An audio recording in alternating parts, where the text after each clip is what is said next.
Okay.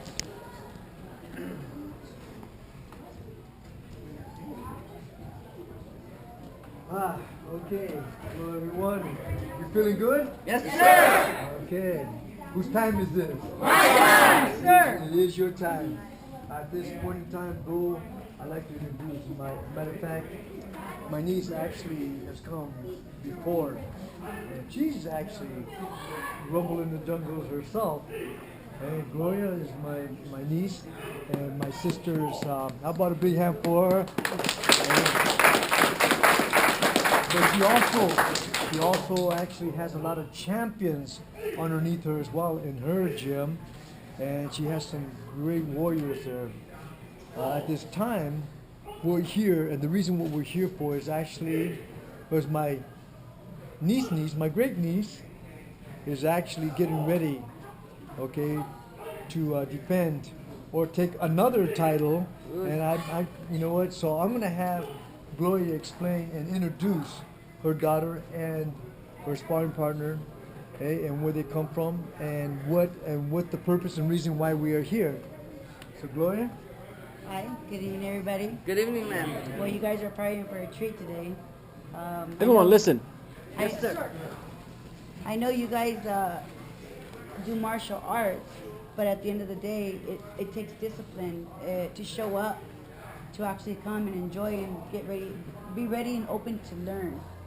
So I applaud you guys for that too. Although boxing is a different sport, it takes the same discipline. So my daughter, Roxy, we know her as Roxy, her name is Roxy Verdisco.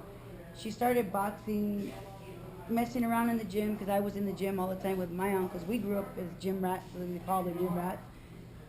I did the same thing with my child, and she happened to love boxing. I would turn around, I would train everybody in the gym. I would turn around and I would see the bags moving and moving. There's nobody there. So I'm like, who's moving the bags? And people were just watching.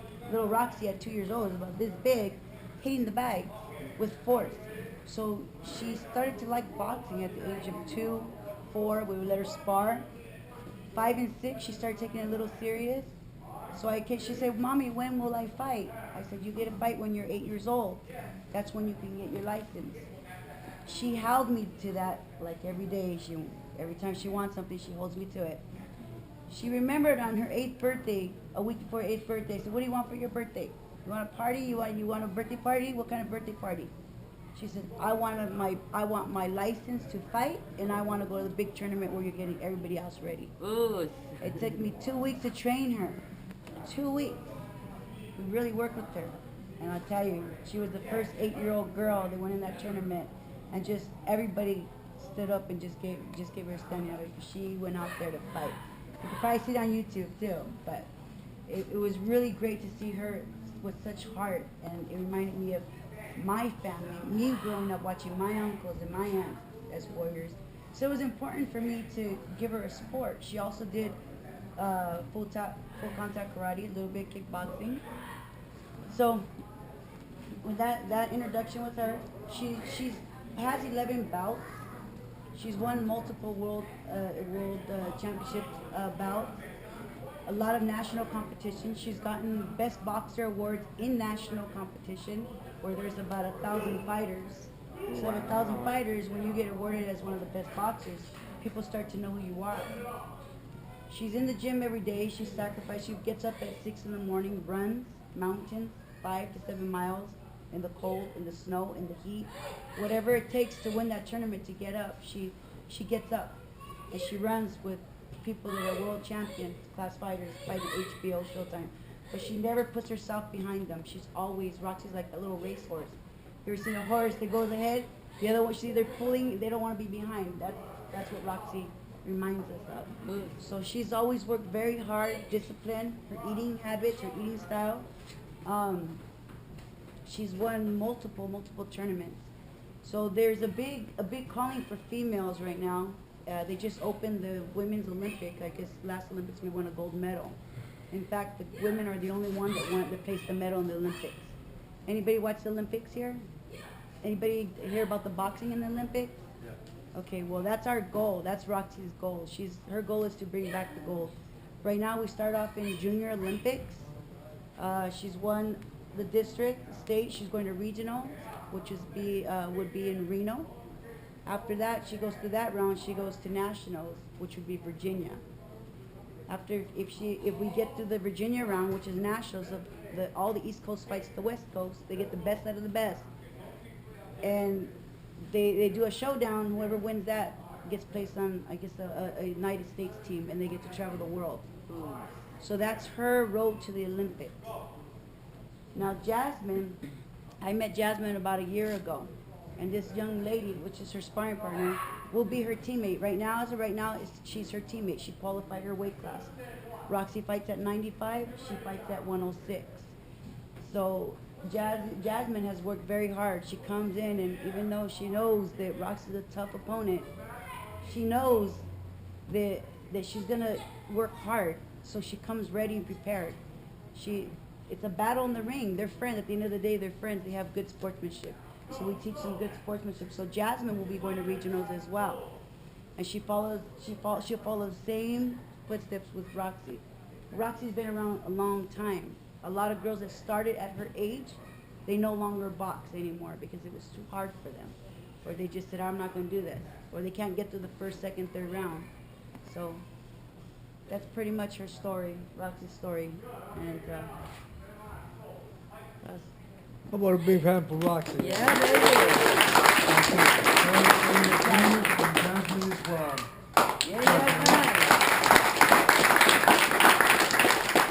Again, so the art of war, the true art of war is internal, and how you perceive in the I am confident, what you tell yourself, that's where the power is. Because if you don't believe that you can win, there's no way. I don't care how good you are, you will not win. You will beat yourself mentally before your opponent physically beats you. She has such a gift that there's a knowing. See, for myself, I don't believe I can be beaten. She has, it's in her blood, it's the same belief system. Even though I bleed, I cry, I hurt just like everybody, but I don't believe I can be beaten. So, I've proven that to this point, and myself. So she's following behind me and my other brothers and sisters. She's following because my sister was the first kickboxing. She held the first kickboxing title. The first woman to ever have the kickboxing title, she was the first. The first woman to have a boxing title, she was the first. And she held a martial art title. Well, we call her Little Lily because she has the same. I've seen my sister, because she's left-handed, and there's 6 in my family that are left-handed. And I've seen my sister knock out men with a left hook. This one here is going right behind her, because she, but only now she has the right hook. Even though we fight, my sister and I, we fought with her left hand forward. She fights with her left hand, with her left hand behind. And not that she can't go both ways, but she fights southpaw. And nobody knew that I was southpaw until they start watching me eat or write. And they say, oh, he's left-handed, I wonder why. By then it was too late. However, today, what we're doing here for Roxy is we're having a fundraiser for her that we can take her to the nationals, that she can go out there and make her dream come true again. Because again, that's what it takes, is we didn't come here to do it by ourselves. It takes a lot. As they say, it takes a village to raise a child.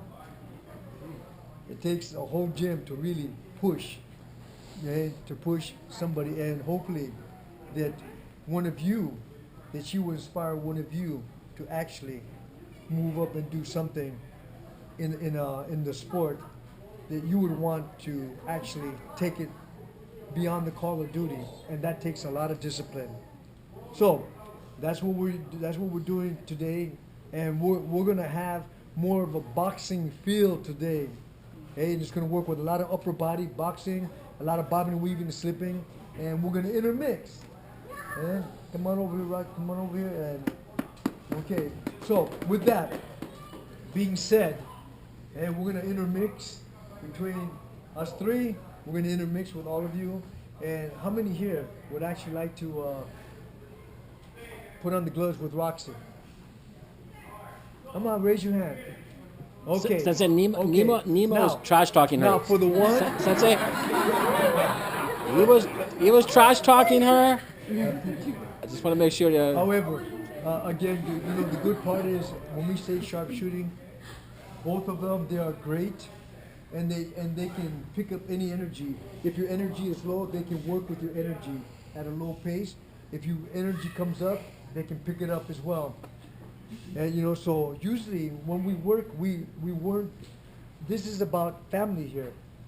Okay? So usually from impact, from 1 to 10, we usually start at impact from 5 and down. Because if you start going from 6 and 7, you better get paid to be getting hit that hard. All right. So right now we're not getting paid for this. We're doing something we're learning and enjoying the art of war. So we're not hitting hard, but we're working technique. Technique means your eyes have to be trained. How many here actually think that some of you actually close your eyes when you see a fist come at your face? How many of you close your eyes that you actually know? And the reason why is because your eyes have to be trained to have a fist come at your face, and most will close their eyes or turn their face. It's natural. It's a natural thing to do. So you have to train your eyes to be like Pac-Man. That means when it comes, you want to move into it, but it takes training to move into a punch because you want to move away. All right, so that takes skill, and that's what we're going to work on. It's important, learning how to have the confidence and knowing. And even though you get hit, and every time you get hit less and less, pretty soon it'll be straight on your face. Next time it'll be to the side of your face. Next time it'll be to your ear. Next time it will pass you. If you have the courage, to really want to know how to move your head and not be afraid of it, it takes courage. Do you get hit? Yes, but at least you get hit. What I call a sweet pain. Okay? Maybe it's a little painful, but it's a sweet. Why? It's because you're seeing progress. If you don't see progress, nobody wants to come back to that. That's just regular pain. We want a sweet pain. How many here don't mind a sweet pain? All right. Sweet pain means you don't mind. You get hit, but at least you're learning from it. Nobody wants to just get hit to get hit. So if we all understand that, okay, if we all understand that, okay, so we're pointing somebody else. He keeps giving her dirty looks, Sensei. Okay. All right, the good part about it is, when we're doing this, make sure you're breathing. Okay? How many here hold your breath and know that you hold your breath? Okay, so if you know you hold your breath, I'm going to say breath medicine. Breath medicine means to take a deep breath through your nose and let it out through your mouth. Okay? And usually when you're moving, double breath in, one breath out. It's a good way because when you breathe, you can only take so much oxygen through your nose. But if you're breathing through your mouth, your lungs are opening up too fast. That means you'll get tired very quick. So the idea is to breathe through your nose, out through your mouth. Everybody understand that? Yes, sir. Oh, that's what we're working on today. All right, everybody.